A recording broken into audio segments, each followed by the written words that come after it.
Hey everyone, welcome back. So in this particular video, we are going to understand 5 very important system design concepts that you should absolutely know. Now, if you're new to this channel, so just to announce that I already made one video that I will be uploading a complete 10 hours backend system design course, and this is the reason. So I'm going to upload 3 to 4 small videos like this, and all of these videos will be prerequisite for that complete course. Okay, so that is the reason I clearly mentioned that all the videos are the prerequisite. Now, why I'm actually creating these kind of videos? So that you all will be familiar with the terms, because when we are going to upload that video, right, for example, let's say I'm uploading on August. Okay, so in that video we are not going to cover each and every concept or the definition. For example, what actually load balancing is. Now definitely we are going to cover, but not that much basic way. So what I'm trying to say, that video will be little bit practical oriented, and that video I'm going to create for interview purpose only.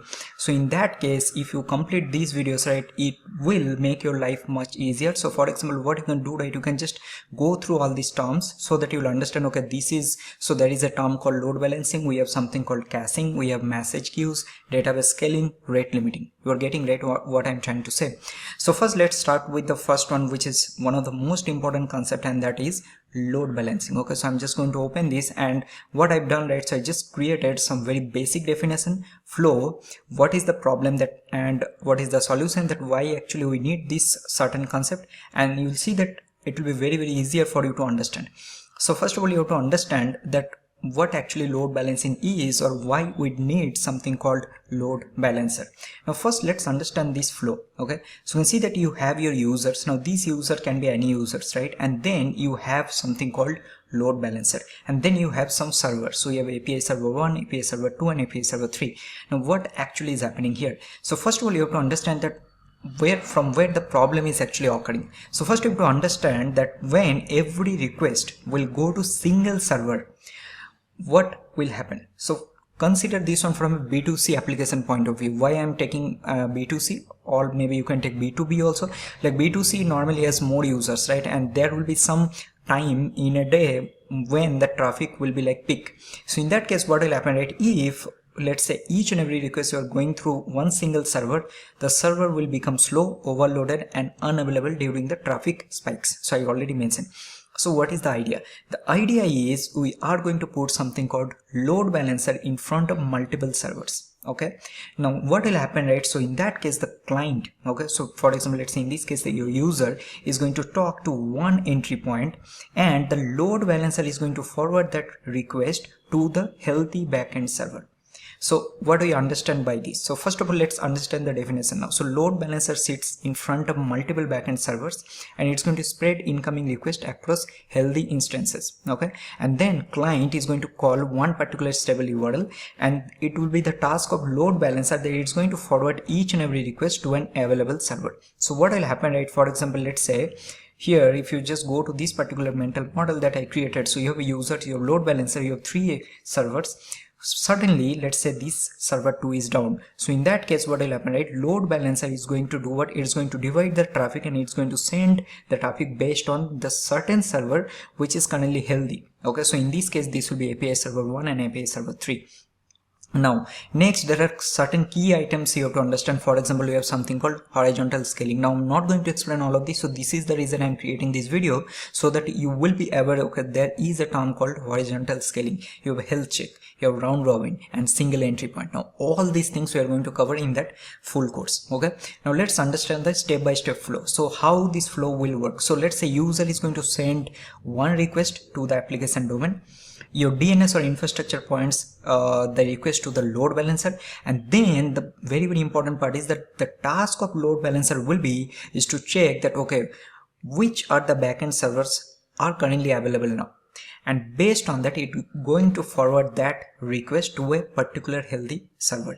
If one server is unhealthy, traffic is routed to other healthy servers. Now you'll understand that this is actually very important and very much helpful, right? And also when traffic grows, right, so in that case, it's going to do what? We are going to add more server behind the same load balancer. Now you'll see that if you just go through this particular thing, right, you'll see that it will be much easier to understand. For example, let's say till this part you understand, okay, there is a term called load balancer, but if you just go through this flow and understand what is the problem and why actually we need something like this, it will be much more easier. So this will be our first concept, which is load balancer. Now moving to the next one, which is caching. Now this is another very important concept. So first let's start with the flow. So first of all, again, you have your client. Okay, this client can be, let's say you have your users, you have a B2C application, you have an e-commerce application, and your users is accessing the application, right? So they are going to do certain action, they are going to, and based on that action, let's say we are going to hit our API server, right? We are going to do API call or something like that. Then you have something called Redis cache, and then your database. So how this particular flow will work? So you have something called cache aside pattern. Okay, so what actually this particular pattern is, so you have your client is going to do what? It's going to do the API request. API is going to basically do or check the cache, that whether that particular, so let's put it in this way. Let's say user is clicking on certain particular button on that e-commerce application, and it will go to the product listing page. Okay, in that product listing page, when this client is going to hit that API, so this API is going to return some response, correct? And that data is present in your DB. Now in this case, what will happen, right? In between your that API and DB, there is something called your cache. So first, this API is going to check the cache, that okay, if this particular data is already present in our Redis cache or not. If this is present, so in that case we tell this particular term as cache hit, right? So you have something called cache hit. So if this is a hit, so in that case it will return that particular data from the cache. If that cache is not present, so we mention this particular term as cache miss. So in that case, it's going to read the data from DB, and then it's going to return the data from your DB. So how this flow will work? So for example, let's say user is going to request the data, any product page. API is going to check the Redis cache using a cache key, right? So we are going to have some unique cache key. If the data exists, it's going to return the data immediately, and this is called cache hit. So you can see, if data doesn't exist, so it's going to read it from the DB, and this we call as cache miss, right? And in that case, also very important, so we are going to store the database result in Redis with a TTL. Now for this one, I also have a Redis video. If you go here, right, I already created one Redis full course also, so if you want, you can also check this one. I've explained all these terms, and based on this, it's going to return the response to the user. Now there are certain key terms you have to understand. So first of all, one is cache hit. I think you already know what actually that is. Cache miss, you have TTL, time to live, invalidation, cache invalidation, very important. So for example, let's say you are doing that a user is actually fetching the list of products. Now from the admin side, let's say previously there was 10 products, now admin just created one more product. So now if we keep fetching the data from the cache only, so what will happen, every time it's going to give the data from the cache, right? So it always gives 10 data, but currently we have 11 data because admin already added one data. So in that case, what you have to do, right, we have to invalidate that particular cache, so that once we invalidate the cache, so it's going to do what? It's going to next time it's going to do a fresh data fetching from your DB, and then next time you'll see that that particular user is going to see 11 data instead of 10 products, something like that. Okay, so now I think we don't have to go in this. So first let's understand the definition now. So first, caching keeps frequent used data in a first layer, usually in memory with Redis, so the app doesn't query the database on every request. Okay, so we have something called cache aside pattern. The API is going to check the cache, that whether this particular cache data is present using a certain key. If there is present, so we call this one as cache hit, so it's going to return the data immediately. If this is a miss, so in that case API is going to read the data from your database, and based on that it is going to store the result in a cache with a TTL, and then it's going to return the data. Okay, so this was all about our second concept. Now let's move on to the next one, which will be another very important concept, and that is message queues. Now again, we'll start with the flow first. So again, you have your client or your users, you have your API server, you have your message queue, you have something called worker, and then let's say you are doing certain action. Now you don't have to focus on email or notification, consider this one as you are doing certain action. Okay, so in this case, now first of all let's understand, okay, the problem, that why actually you need something called queue, right? So first you see that I clearly mentioned that some tasks are slow, for example sending emails, generating reports, right, some background jobs. something like that, or maybe let's say processing videos. So in that case, if you are keeping the user waiting for those particular actions, so in that case API will be slow, right? And in that case, I think you already know that from, if you consider this one from a B2C user point of view, they don't like to wait. Same for you also, same for me also. So in that case, we should have some mechanisms. All these tasks should be handled in the background, and this is where we have called something, this particular concept as message queues. So how this particular flow works. So first, user is going to do certain action. Now this is actually very, very important. Why? Because user have to do something. Okay, let's say user is doing sign up or login. So once you'll do the sign up, you'll see that we need to send some email verification, something like that, right? So how this will work? So in that case, API is going to complete the critical database write first. So what I mean by critical database write first means when user is going to do certain action, we need to store this user information in our DB. API is going to push one particular job message into our queue. API return the success to the user immediately or quickly. Okay, it will not wait until this particular job will be completed. Now it will be the task of the consumer or the worker consumes that, sorry, not consumer, the worker. Worker is going to consume the job from the queue. If the job fails, so in that case worker can retry or it can move it to a failed queue. So these will be the step-by-step flow. Now here you have to understand some of the key terms which are very, very important. First of all, you have something called producer. Then you have something called consumer, or we call this one as worker also. Retry mechanism, date, later queue, and decoupling.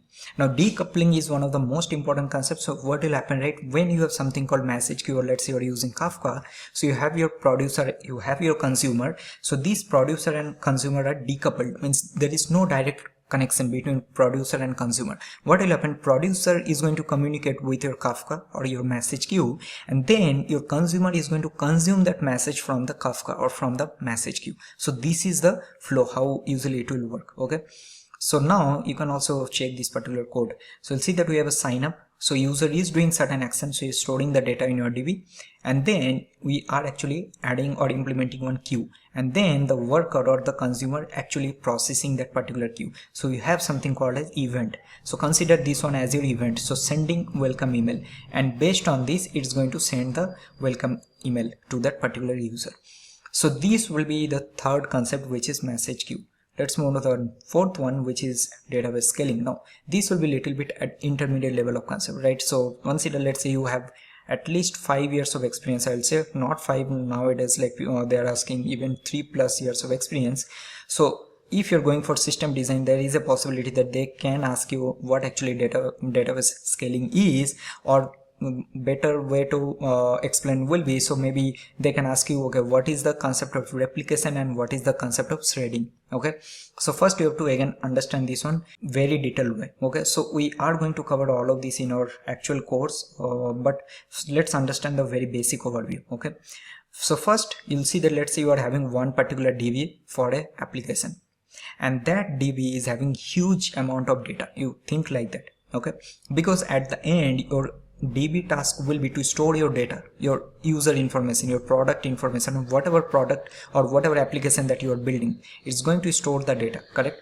When traffic will grows, that single database can become slow. Very much possible. It is actually possible.